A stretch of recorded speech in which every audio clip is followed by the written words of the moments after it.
Good morning. Morning. Good morning. Good morning. Good morning. Good morning. Good morning. Good morning.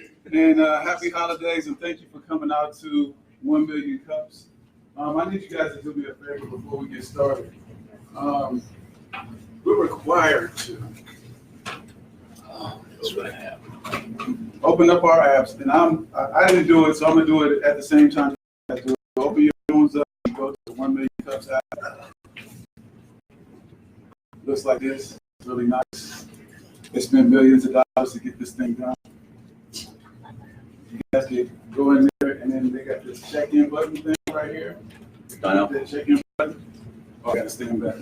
If you hit that check-in button to show that you guys are here, we would thoroughly appreciate that. So welcome to 1 Million Cups.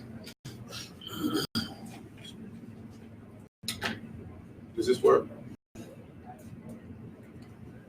So 1 Million Cups is a Kaufman Foundation organization where we educate, engage, and connect entrepreneurs through 1 Million Cups. We have over 150 locations throughout the United States who have coffee at the same time, 8:30 in the morning in different locations. And so we want to thank you guys for coming out and supporting our entrepreneur today. What we found is that the information that you put out and help them with could also help your business. So pay close attention, because even though you're going to be helping someone else, you'll be helping yourself. With our communities that we have, we want to just make sure that the information that you're giving, we don't want to Shark Tank our individual up here. We want to make sure that you give positive information, thoughtful information, in a safe and supportive environment, that you're inclusive and everyone has a voice here. Make sure that you're respectful to one another and each other. So the way that we connect with each other is, number one, we're Facebook Live right now. And so be careful of what you're saying, because there's other people in the room that can pay attention to us and hear exactly what you're saying. We'll put the camera on you and say something crazy. As well as individuals in this room. And so you also have in front of you some cards. If you can do me a favor and put your name, your company name, your phone number, your email address at the top of the page, because we're going to give this back to the individual that's presenting today, and that way they'll be able to get in touch with you to help clarify your chicken scratch. I mean, the information that you put on here.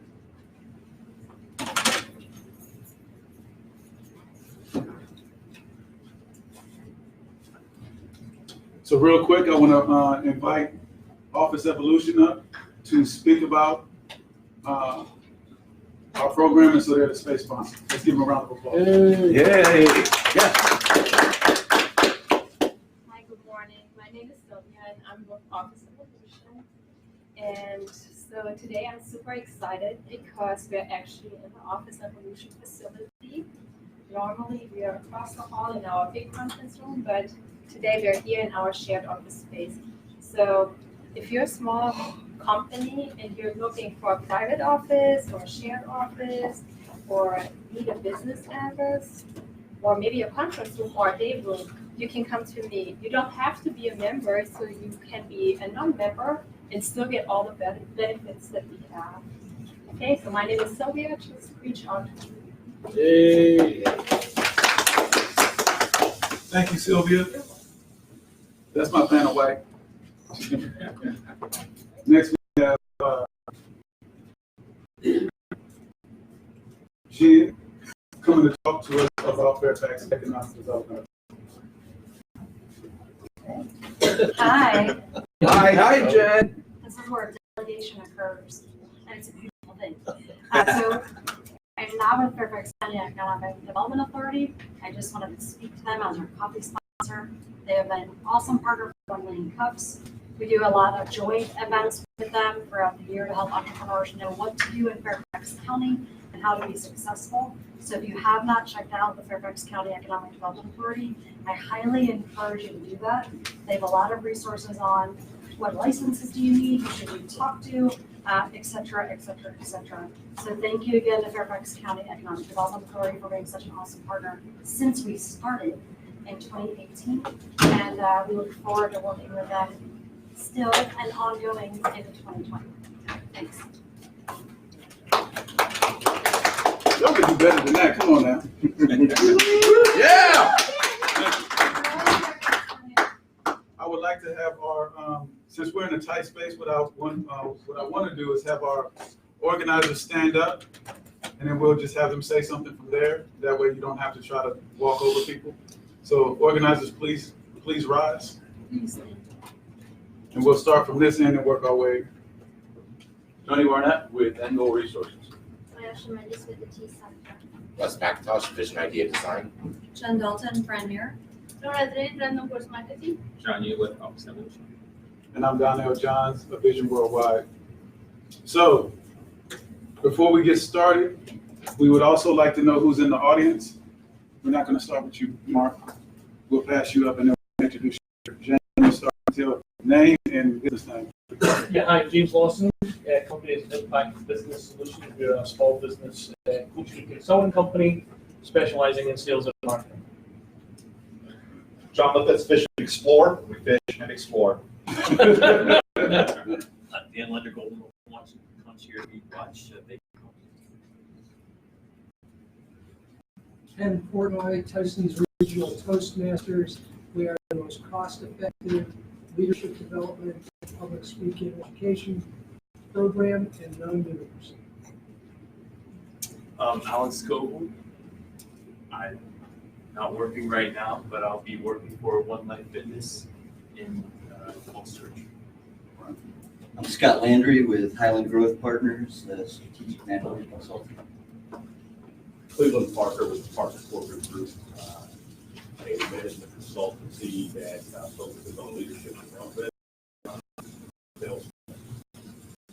Lisa Reyes, Worthy's Fine.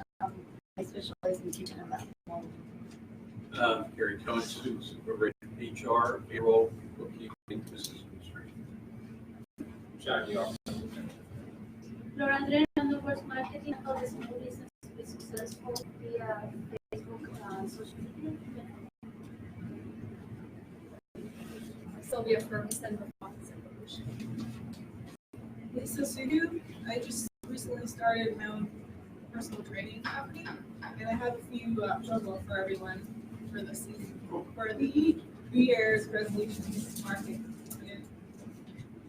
Russ McIntosh, Vision Idea Design. We're an all-inclusive graphic design firm in Fairfax City. John Foster, Ambassador for Green Trail Organic Cafe in Herndon, one of 6 certified organic restaurants. We don't sell tea. We do provide preschool, pre-K, after school, and summer camp, the leadership institute. Jen Dalton with Brand Mirror. I do personal branding for entrepreneurs and businesses, so you can stand out and And last but not least, we have Mark. And so I want to say that Mark is one of our presenters today. One more person. Oh, Fairfax County. She just arrived this morning. she's going to come out here in a second. It's not just a voice that's talking through the walls. She's fixing her teeth. Karen, small. You want to introduce yourself real quick? So Mark is our presenter today from ShareTech Solutions, and I want to say that he's done it right when we talk about presenters. He's a staple here at 1 Million Cups. He comes almost every week, and when he can't, he'll come back the following week. But he comes and tries to figure out, how this program works and build a relationship with the people in this room. And now he's presenting. So thank you so much for, number one, being a part of the community first, and now sharing your story with us. Appreciate it. Thank you. Yeah. Good morning, everyone. Good morning. My name is Mark Evans, and I am presenting today my company, ShareTech Solutions. We were founded in 2007, and we specialize in the IT space. So IT is basically made up of IT managed services And now you're probably hearing the story of IT managed security as well. So we do both, and we've been in this industry since 2007. We focus on small to mid-sized businesses as well as federal government contractors. We have HubZone and FedRAMP tools to be able to help the federal government contractors have a secure and safe model. In the federal government space, they're starting to put some requirements in for security, and that's one of the things that we focus on as well. Our products can scale over into other industries, and we're doing some mergers and acquisitions that I'll talk about. That is where I'll need some help and get some clarity from others in the audience. Some of our core offerings, IT cloud solutions. So we encourage our customers to move to the cloud, and we can help them with that move. Unified communications, which is the telephone systems that's in the cloud, which is another one of the products that we specialize in and have a strong background in as well. And that would be considered VoIP. This is the industry. This is the market that I'm in, and this is where I'm looking for help from you guys. Our market is moving very, very fast, and it's becoming a very crowded market as well. So today, the market's about $175 billion, and it's moving, Gartner's estimating it to move to close to $400 billion. So it's a very crowded market, and it's growing really, really fast. A couple of the companies that I'm looking at competing with have a very significant part of this market share. One of my key competitors in this market has about $375 million business in this space. So I'm really encouraged to get some feedback and some thoughts about my strategy moving forward and getting some ideas on how to move quickly to start to really get a good share of the market space. Right now, we've got annual growth of 15%. We are encouraged in 2020, we'd like to see that change to 50 to 100% annual growth, which I know is very aggressive numbers, and there's a lot of other pain points to go with that. So I'm looking forward to hearing some feedback from you guys. My local competitors that we're focused on is DataPrize, which is one of the largest in this market space, as well as AllCover, and then BEI. And these are the real key players in my space. We believe that we have a real strong differentiator. Our growth strategy is M&A. So we started with our first merger in the beginning of Q4, and it's going very nicely now. We brought in a team of folks that are specializing in the nonprofit and association space. The transition is going very, very well, and we're looking forward to getting some feedback to using this as our strategy for growth, looking at some of the blind spots that we could have, because this is what we want to do, and we don't want to just be a local company. We're looking at going regional and then national. And the reason why we're doing merger and acquisitions is because we're finding that we're getting people with passion in the commitment to the industry, which we can't find in the hiring model.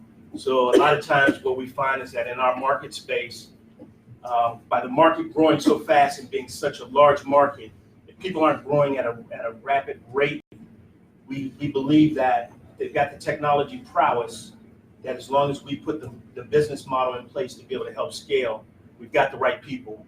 We just want to make sure that we've got the platform, and then we can scale at a lot quicker rate. Our core focus is on the federal government space, and we've done this for several reasons. Federal government's just brought out some security compliances. We're all following the NIST 800-171 standard, which is a standard for security. One of the things that's happening in my industry, and one of the places that I see a blind spot for a lot of my competitors, is that they were managed services company. They're used to changing passwords. They're used to doing break fix. And now they're saying they're security companies. That's a big difference. Now, the big change here is that security compliance, any business that gets a malware breach usually goes out of business within 9 to 12 months.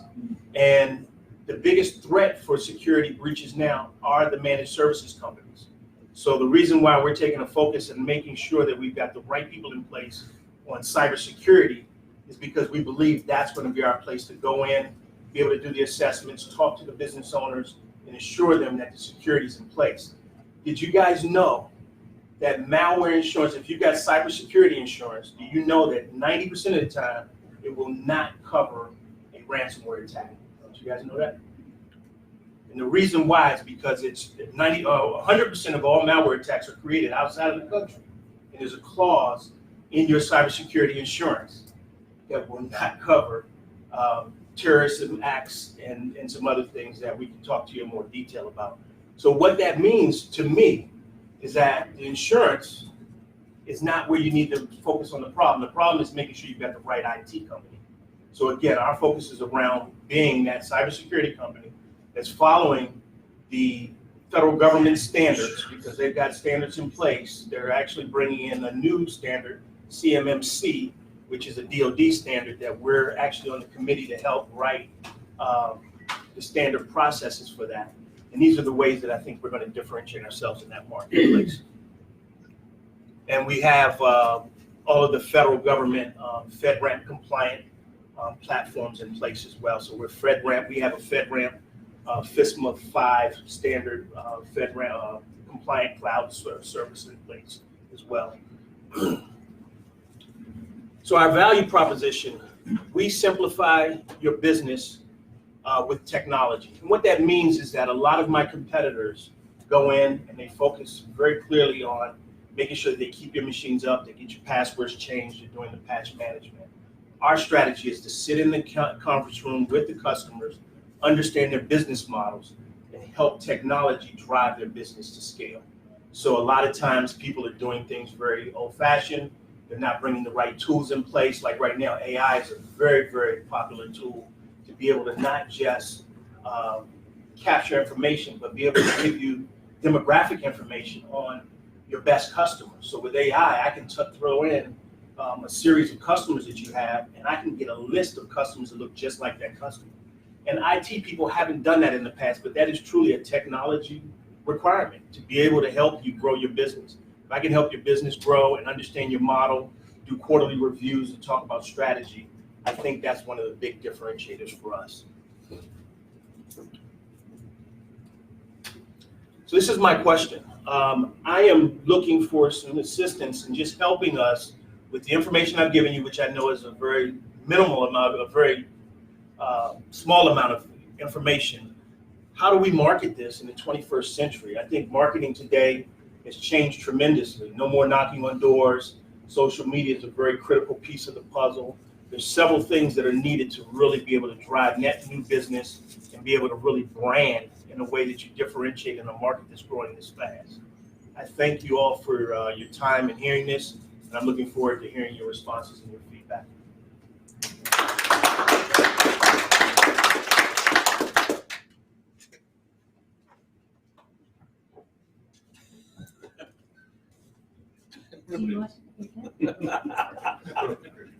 So I'm going to do a Q&A. I'll point folks out.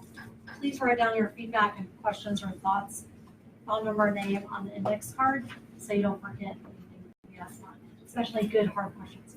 So name and then question. If you don't mind. Yes, Scott Landry. I just had a quick question for you in the sense of it's a broad market in terms of the infrastructure, which gets them lower value. Then you talked about going into the kind of the higher value in the strategic and the consulting side. Where are you guys looking or playing today in the sense of that? That's a great question. So we're more in the high-end small business market space. So we're looking at customers that have about 250 seats, and they're usually service businesses. So the reason why federal government contractors are our core business focus initially is because when they need security, breaches are very, very critical to our infrastructure on the federal side. Cyber attacks are in that space. So we've done very well in that space. And now we're using that same model to go into initially to the nonprofit and the associations. You're not providing the actual infrastructure for them. You're helping them establish it. Yeah, we can support everything from their physical infrastructure coming into the building. So we are strategic partners with all the major carriers, to encouraging them to move. If they're on-prem, we move them into one of our colos in the cloud. So we put them into a cloud infrastructure. We make sure they've got MFA, which is multi-factor authentication. We do encryption. in transit and at rest. We put the VPNs in place, and we do all the phone systems, and we can do everything from a call center down to basic handsets and turning voice and dial tone on in Skype, or today Teams is what it's called, from Microsoft. Yeah, I'm John with Fishing Explorer. So clarify something for me, please. Your client, you just said you're doing a merger acquisition in the not-for-profit marketplace. Are you then targeting the not-for-profits themselves, or are you targeting providers to those not-for-profits? I'm hearing kind of both. Yeah, so what we've done is we've done our first merger with another IT firm, Right. which their vertical is nonprofits and associations. So they're an IT company. They've been around for, I think, since 2011. They've had some very slow growth. So we've come in and we're actually driving them into our model to help them grow in that space. So they will actually embrace our tools, our technology, and continue to grow and focus in that area. So our core focus is merger acquisition. So we believe that there's a lot of noise in this space. And there's a lot of people that are just it. There's so many companies that are doing it at over $100 million, and there's so many companies doing it for less than $5 million. Right. Those $5 million companies that are not moving, they're moving at 1-2%. Right. Those are our companies that we're focusing on. So we're putting a model together, an infrastructure, Right. so that we can actually take those resources of the people, the great technology people that are not business development people, and bring that into our model. Okay. All right. Tony? Okay. So I've been waiting to tell you this since you and I met a couple of months ago. Good. Network. Create an entire program within the company of the employees. Have the employees pick an organization or some group that that does regular networking events. Use it as because you talk about passion, right, with the employees. Give them the incentive to go out and do networking if they're interested in doing it. Okay, support them, cover it, because your competitors are all doing that. They're out networking. They're at the chamber events. They're at every government organization. They're at every government briefing, anything you can imagine. And the reason why is because the owners of the companies that you're targeting are there. And as part of it being, your mergers and acquisitions, but also in gaining new customers, that's where they're at. And they love meeting the people and getting to know the people face to face. I love it. That's great. Okay. Thank you. I'd love for you to write that down, so I'd like to talk to you a little bit more. We will. So your question is how to brand and market in the 21st century. Correct. And so I'm impressed with the scope of the offerings you provide and the scope of the customers that you can provide services and support to. In developing your branding and marketing, I think that it may be worthwhile for you to consider squeezing that down in a way that allows you to have an identity that expresses what you do.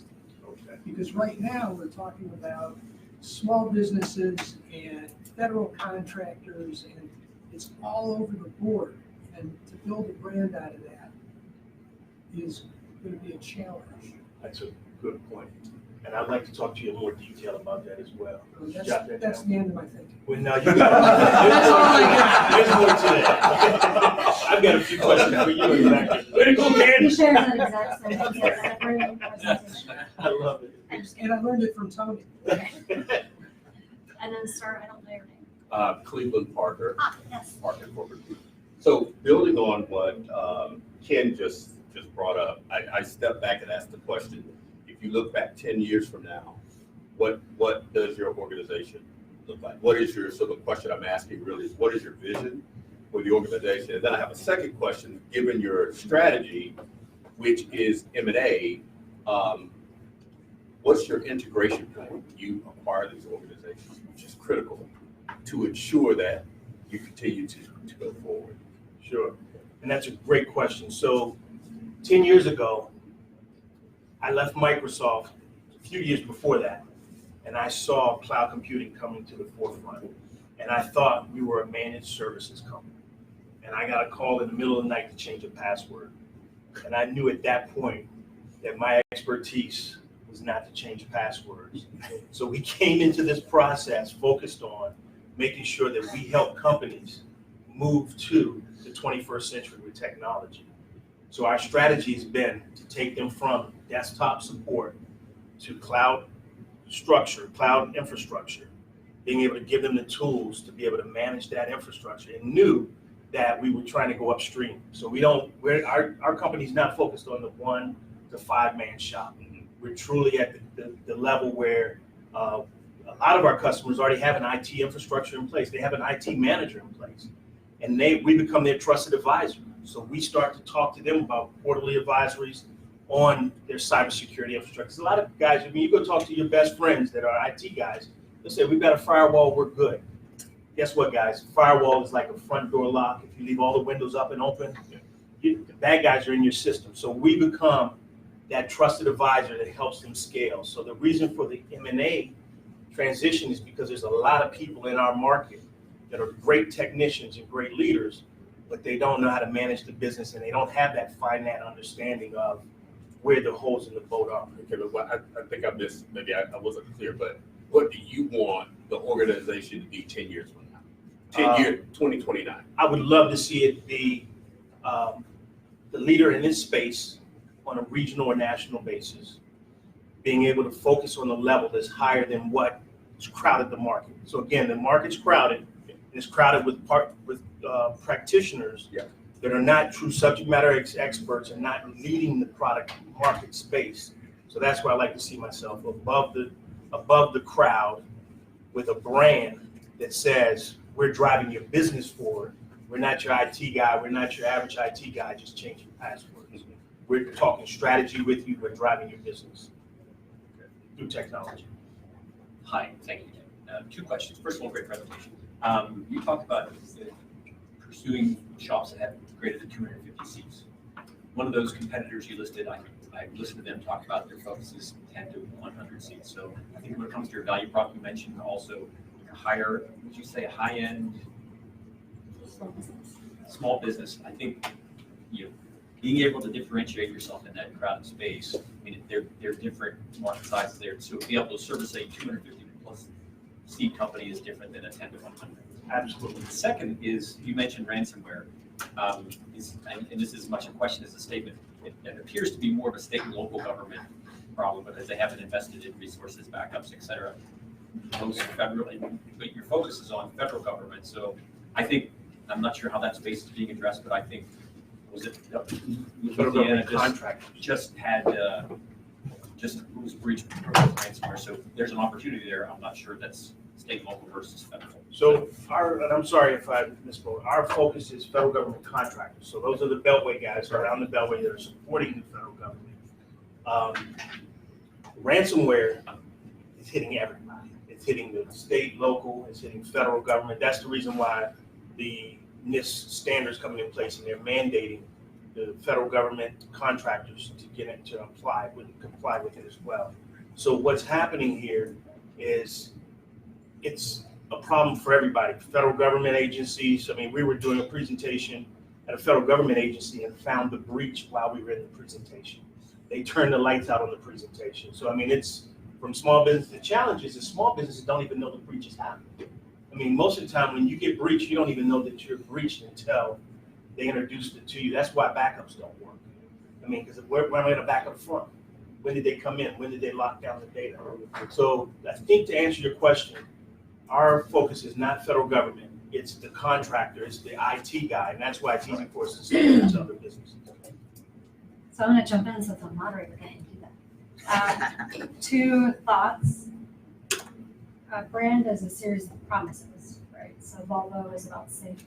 Yes. So I think it's important to think about when a federal government contractor works with you, what are the 3 things you are promising to deliver in their words, not in your words?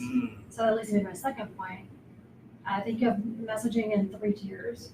There's functional, which is literally, these are the things you're going to do tactically, like a feature. I think it's important to list yours out and compare yourself to the competitors.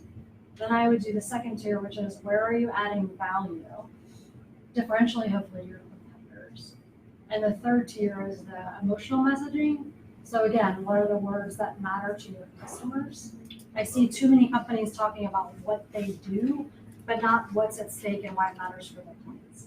That's great. So that type of a one pager would be a great starting place. Yes, hi. My question is kind of a little bit to my personal education. You're talking about big businesses, and I'm talking on a personal level, because I don't know a lot about the IT. So if we want to look at the security on a personal level, like if I have a computer, I have Norton security. I get these messages, get where what you call malware. So what are they effective on a personal one level? No, well, they're better than nothing.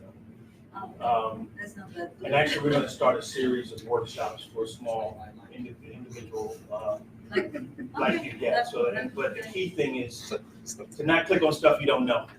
That's one of the big things. And believe that cyber is real.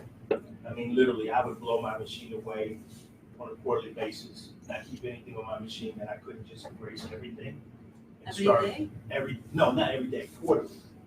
I would literally erase my machine quarterly and just reload the OS and have my files in the cloud.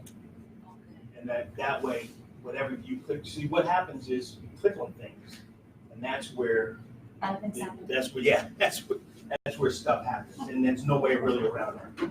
Malware protection won't help you anyway, and we can talk all about it. And I do think education is a great point. There's a lot of education for business owners too, because they're going to think everybody at IT is the same. Right. So how do you educate to show the difference? That's good. James.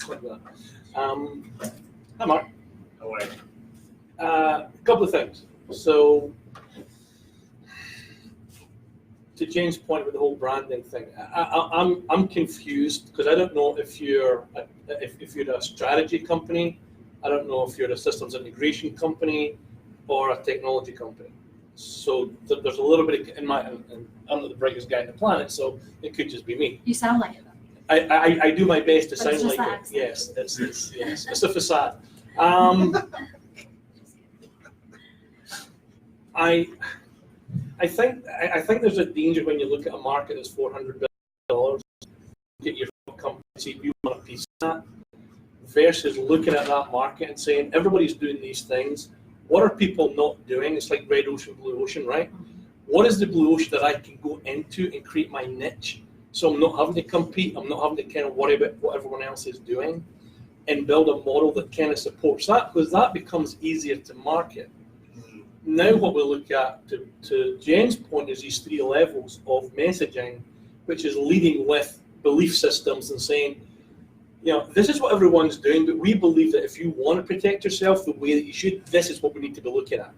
And the way that we do this is strategy consulting, looking at your systems and then helping you figure out where the blanks are, and we can actually fill in the gaps for that integration. That it has to kind of get that simple. I think there's a danger that when you've got, and you and I had lunch, we spoke about this stuff, right? Bundling and looking at putting things and saying, sell a bundle, don't sell the whole thing, right? Take it and go, boom, you can do this. I think you want to think a little bit more about that. You've got to make it really simple for a company to go, boom, that's exactly what we're missing. But if you're talking about everything, it's hard for them to kind of figure out where your place is. But your competitors already have that figured out for what they want to do because they're taking the biggest share of the market. Sure. I'm not sure it's a good strategy to try and get into the market they're in, doing what they're doing, Sure. even through M&A, but to go and look at a niche that they're not in and go, that's where we can actually create the value proposition. Do it in there. Riches and niches. Niches and niches. Riches and niches. Riches. Riches, like money. Oh, money. Riches, niches, yeah. The money's in the niche. It just is. So, just a thought. Niche. Okay. That's good. Other questions? Okay, so this is going to be jumping over a hurdle that no one probably, and you didn't probably anticipate this. Can you change the name or shorten it so it's an acronym STS? Ooh. Here's why. Your competitors are all one name. I know everybody in the industry, top to bottom, so all using one name, businesses, okay? ShareTech Solutions, it's not an easy thing to remember. And I'm not being critical, I'm just saying, Please, but this is what I'm hearing. to James's point, simplification, a simplified name that's easy to remember, can connect and click. Maybe one of your acquisitions has a shorter name that you can adopt. There are a lot of companies that are in the top 100 of government contractors who have done just this very thing because of the fact that, you know, their names were too long or too involved to be easily rememberable, all right? Because think about it this way, everyone knows who SEIC is. Yeah. Do you know what SEIC stands for? Good point. Very good point. And just to simplify it down, take a look at your partners. It's not something you have to do tomorrow, Right. but take a look at simplification and making it something easier, a one name word that works, that clicks, because when you're sitting there at a business, and I've seen this in government contracts, when everything goes haywire, when you cannot connect to the internet, when something's not working on your computer, all right, the multi-name companies that are your support don't get easily remembered, and they're trying to sit there and as opposed to someone saying, well, just call BEI. Yeah. That's a very valid point. Interesting. I've heard that before too, so I'm definitely going to consider that. Thank you. I do think as a brand, I think of the trifecta, your mark, your logo, your name, and I don't think you have a tagline. But all three of those need to also reflect your brand. So if it's simple, clear, I don't know that your logo, and modern, right, and relevant to the 21st century. Yeah. I don't know that your logo does that. And your name, I agree with Tommy, you might want to rethink. I'd love to talk to you more about that too. That logo piece was We designed. have a hard time talking. I don't know if you've realized. But the logo was designed to actually have those inner working. Mhm. So there was some intention around that. To talk about that, I'd like to have some conversation. And just going back to what you were talking about in terms of defining that value proposition or what it is that you're working on, I think that's kind of maybe a key next step in the sense of really defining what's that focus, and is your focus kind of the intel inside for smaller stage GovCon companies that want to be able to accelerate into FedRAMP or have that credibility? Can you be that credibility for them? But once you define that segment, in my mind at least, then it's looking at the acquisitions potentially. So don't let the acquisitions become your strategy. Have your strategy define, what you're going to go, and that's a challenge for the first part. And then the second part is, what's the value you're going to get out of the acquisitions, right? And it's either bringing on a capability that by acquiring it, it's faster and less expensive for you, so that you're going to get value, or you're going to bring in, customer targets that you're going to be able to get greater revenues and broader value per customer than they would. So making sure that you're not buying and paying more for the revenues than what you get, on your own. Thank you. So there's a couple of things. One, you have the answer right under your nose, but sometimes we forget our nose is there because we're used to looking out there. So you have current customers. You need to have a conversation with those customers and ask them the question, what problem are we solving for you? And why are you continuing to work with us? And have them put that on camera. And that needs to be on your website, and it also needs to be going out on social media, because people don't buy why you do it. They buy why you do it, but they also buy the problem that you solve. And so I agree with everyone when they say, you need to have a simple name, a tagline that tells me what problem you solve for me, right? And then on top of that, the other intelligence that you have of your current employees, you got to tap into them and find out why they came to your company and capture that, because that information will draw more people like them in if they see, oh, I know him, and I want to go over there because this is what they do. And so you got to be able to capture those stories when they come in, and they develop a process when those people walk in the door to indoctrinate them on this is what we do and this is why we do it. So you won't get those phone calls at night. What they will do is they'll solve problems for you because they understand your brand promise. If that makes sense. Makes total sense. So I'm Cleveland again. Well, I'm still Cleveland. Still Cleveland. So here's my concern. As I sit here and listen, it almost sounds like the cart's in front of the horse. And I say that because my point is that your vision, your mission, your values will help guide all the conversations that or topics that are being brought up right now. And I sense that, I don't know when the last time you went through that process, but I sense it needs to be revisited. It's very, very important, particularly given that your strategy right now is M&A, because your current culture inside of Tech Solutions versus the culture that the folks you're bringing in, how will those blend, essentially coming back to integration? Because I've seen it happen in much, much larger companies, and it can either stifle their growth when they thought they were going to grow, and they end up divesting in a business, or it totally wipes them out. And I've seen that happen before. So I say that because that would guide every one of the topics that's being brought up here. So that's why I say I think the cart might be in front of the horse. Take a step back. It sounds like you've got a good, solid business today, but if you don't go back and do those things, given the direction you're going, it could end up not so good. Or you're going to miss out on all the things that you said you want to get. Yeah. Thank you. Yeah, just to capitalize on that, or add to that is customers will be majorly turned off when they hear your strategy is grown by acquisition short term, because they're afraid of integration challenges and what happens, right?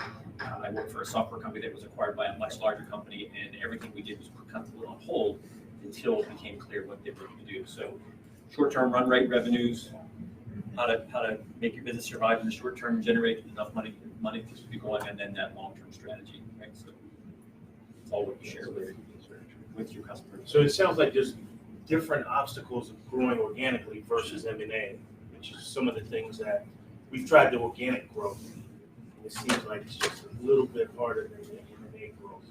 My thought is do the M&A. Just don't lead with it to your customer base, because people don't like to hear that. Right. Understood. That's understood. But the question is, do you understand what the difficulties around the organic growth? Yeah, absolutely. I'd love to talk to you. It seems like you got a great handle on that too. I'd love to talk to you offline about that as well, because there's definitely some challenges there that are just internal challenges, and maybe it's just hiring the right person to be able to drive that culture. Because I do understand what the culture is I want for the company, right? The value set and everything else. It's just bringing in the right smart people to be able to drive that market share. It seems like when I get owners of companies that are struggling, the passion's there, and I already know what they're good at, and then bringing them into the culture is a little bit of an easier lift for me, especially if they got the right value set too. So absolutely. Last few questions. You don't have to answer this question if you don't want to. I will. How are you paying for all the M&A? There's private investors. Lottery tickets. Yeah, exactly. That too. Yeah. No. What did you say? I said lottery tickets. Oh. It's too close to the holidays. Yeah, I'm adding badly. James and The lottery tickets work well. that was my inner hope for me. James. So, you got me thinking of this, please. What's the driver, Mark? Is it market share, or is it building a company with the right culture? Ooh, that's an interesting question. So the driver is an industry that I know is fragmented, and I have a vision in my head on how this industry should actually work. That's the driver, changing market share or changing the behavior of the market. Right, And so that's your belief. That's your belief thing, right? This is wrong. Needs to be done this way. That's the reason why I left Microsoft to do That's this. I just had, my last job at Microsoft was a channel manager going out working with all of the local channel partners from Microsoft, and I saw the holes in the boat, and I knew why I was driving them towards the Microsoft stack and how to build it. And now I see, even in competitors' marketplace, that we're not solving the customer's problem. And I believe that I can bring a solution that truly makes us an integrated partner with the customer and can actually have some of the same direct goals and visions to be able to drive their business. You understand why I'm asking the question? If your focus is about looking at market share, looking at my competition, the decisions you will make based on trying to get market share may be incongruent with what your vision is in terms of creating a business that's serving a customer. Wow, that's very valuable. Right? So, and go back to M&A acquisition and all that kind of stuff. Now you're like basing a decision not on something that you believe in, but just on, you know, I don't think a good strategy is ever, hey, I want to go and take market share from my competition. Sure. I think it's the worst strategy on the planet. I want to go and create a different business someplace where no one's playing. Absolutely. Right, and do it there. So that's why I asked the question, just what's your driver? Like, That's a great conversation. It actually helps me to stay on course to what I'm doing. And it's not to take market share that exists, it's to change the model of what's going on. Thank you. And if you can turn that into your vision, right? Vision is also, what do you see that's not working? Therefore, what are you going to do to make it work better? Sure. But if you have a vision that drives culture, that drives engaged, interested, inspired employees, that drive better service, better value, it's a better outcome. Tony, last question. So years ago, I worked for a company doing in the same area you are. And before it was acquired, we had a plan and we were setting up a budget to do a series of videos. Because you talk about 21st century. Mm-hmm. Everybody's going to video, and you look on LinkedIn, YouTube, and all the other areas, Facebook, everything is going to video. The funnier the video, the better. And if you can work on budgeting and create a professional series of videos that are funny based on the people who are not using your services. Okay? So in other words, here are the consequences, here are the problems that are faced by people who are not using your services, but make them funny. You'll get the attention to have them watch until the end where they hear and see your name. I like that. That can become viral too. Yes, and Can you jot that one down for me too, please? Already did. But that's part of, this is something we wanted to implement, we were going to, and then surprise, surprise, we get acquired. So telepathy is not a strategy. So don't ask a question for you. So, first of all, thank you for, number one, being a part of this community and adding value every time that you come. And now, taking the opportunity to be on the other side of this and asking for our help, And you already know what this last question is. I hope you prepared for it and you studied and everything. But how can our 1 Million Cups community help you? Just continue, just go deep in a relationship, and let's be friends, and let me help you in your business. And please continue to give me the criticism at whatever level you feel comfortable. I got thick skin. I want the tough questions. I want to form a relationship with each and every one of you, and anything I can do to help you as well. Allow me to bless you and pour into you as well. And again, please let's continue to forge and cultivate this relationship. And thank you for all your help and support. Thank you, Mark.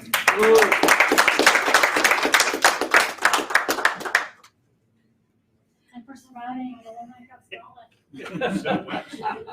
Appreciate it. Thank you, everybody, for your feedback.